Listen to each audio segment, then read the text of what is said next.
கர்த்தருடைய பரிசுத்தமான நாம மகிமைப்படுவதாக.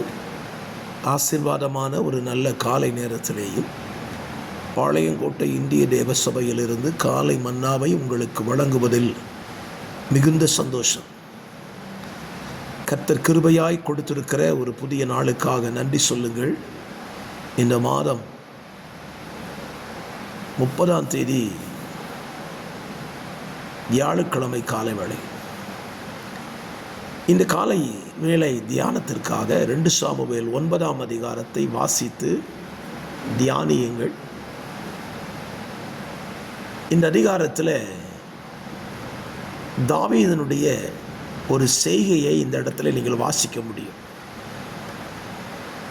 தாவீது வனாந்தரங்களில் அலைந்த நாட்களிலே அவனை நேசித்த யோனத்தான் தாவீதுக்கு செய்த உதவிகளை தாவீது மறந்துவிடவில்லை. யோனத்தான் தாவீதுக்கு ஏராளமான உதவிகளை செய்திருந்தான். இப்பொழுது தாவீது அரசாங்கத்துக்கு வந்துவிட்டான். யோனத்தான் உயிரோடு இல்லை. ஆனால் தாவீது ஒரு காரியத்தை செய்கிறான். 1ஆம் வசனத்தில், யோனத்தான் நிமித்தம் என்னால் தயை பெறத்தக்கவன் எவனாவது சவுலின் வீட்டாரில் இன்னும் மீதியாயிருக்கிறவன் உண்டா என்று தாவீது கேட்டான். தாவீதை பாருங்க, யோனத்தான் இறந்துட்டான்.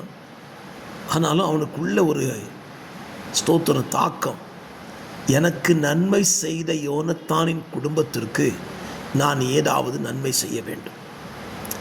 இன்றைக்கு நம்ம வாழ்க்கையில் ஒரு காரியத்தை சிந்தித்துக் கொள்வோம். நாம் உயிரோடு இருக்கையில் மற்றவர்களுக்கு செய்கிற நன்மை நாம் மரித்து போனாலும் நம்முடைய சந்ததிகளுக்கு அது ஆசீர்வாதமாய் மாறும். ஆகவே நாம் உயிரோடு இருக்கும் பொழுது மற்றவர்களுக்கு தீமை அல்ல, நன்மையை செய்ய பழகிக்கொள்வோம். யோனத்தான் செய்த நன்மை ஒருவேளை யோனத்தானுக்கு பிரயோஜனப்படாமல் போயிருக்கலாம். ஆனால் யோனத்தானின் மகனாகிய மேவிபோசேத்தை குறித்து நாம் அறிந்திருக்கிறோம். தன் தகப்பனுடைய மரணத்தில் அவனுடைய தாதி அவனை தூக்கி கொண்டு ஓடும் பொழுது விழுந்து 2 காலும் முடமாய் போனான். அப்படிப்பட்ட ஒரு மேவிபோசேத் வாழ்க்கையை இருண்டு போன ஒரு சூழ்நிலையில் வாழ்ந்து கொண்டிருக்கும் பொழுதுதான் அவனிடத்தில் ஒரு செய்தி வருகிறது. தாவீதின் வார்த்தை, யோனத்தானின் நிமித்தம் என்னால் தயை பெறத்தக்கவன் ஒருவன் உண்டோ. எவ்வளோ சந்தோஷப்பட்டிருப்பான் தெரியுமா?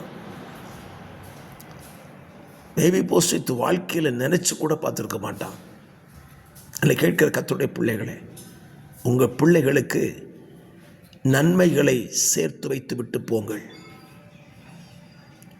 உங்கள் பிள்ளைகள் நீங்கள் செய்த நன்மைகளின் பிரதிபலனை அனுபவிக்கும் பொழுது உளமாற உங்களை வாழ்த்துவார்கள். மேவிபோசேத் இப்பொழுது தாவீதினுடைய பந்தியில் அசனம் பண்ணுகிறான். நினைச்சு கூட பார்த்துருக்க மாட்டான்.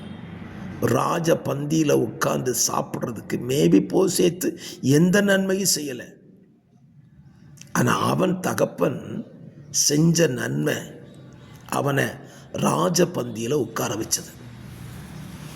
இந்த காலவெளியிலையும் தேவனோடு கூட நீங்கள் உட்காருவதற்கு, பிதாவாகிய தேவனோடு கூட பிதாவாகிய தேவனுடைய வார்த்தைகளை கேட்டு அதில் ஆசீர்வாதத்தை பெற்றுக்கொள்வதற்கு நாம் எந்த நன்மை செஞ்சுருக்கிறோம்? நம்ம செஞ்ச நன்மைக்கெல்லாம் நமக்கு அந்த பகுதியே கிடையாது. ஆகிலும் நம்முடைய இரட்சகர் நமக்கு செய்த மிகப்பெரிய நன்மையினால தான் நாம் இன்றைக்கு அவருடைய பந்தியில் உட்கார்ந்து சாப்பிடுகிறோம். ஆகவே ஒரு காரியத்தை இந்த காலவெளியிலே புரிந்து கொண்டு செயல்படுங்கள். பூமியில் உயிரோடு இருக்கும் வரைக்கும் மற்றவர்களுக்கு நன்மை செய்யுங்கள். தீங்கை விளைவித்து விடாதிருங்கள். அந்த நன்மை உங்கள் சந்ததிகளுக்கு ஆசீர்வாதமாய் மாறும் என்பதில் சந்தேகமே இல்லை. பரிசுத்த பிதாவே, இந்த காலவெளியில் இந்த வார்த்தையின்படி நாங்கள் பூமியில் இருக்கும் காலம் முழுவதும் நன்மையே செய்ய எங்களுக்கு கிருபை தாங்கப்பா. வார்த்தைகளை கேட்கிற நம்முடைய பிள்ளைகளை அப்படியே நீங்கள் நடத்தும். இயேசுவின் நாமத்தில் ஜெபிக்கிறேன் நல்ல பிதாவே, ஆமென்.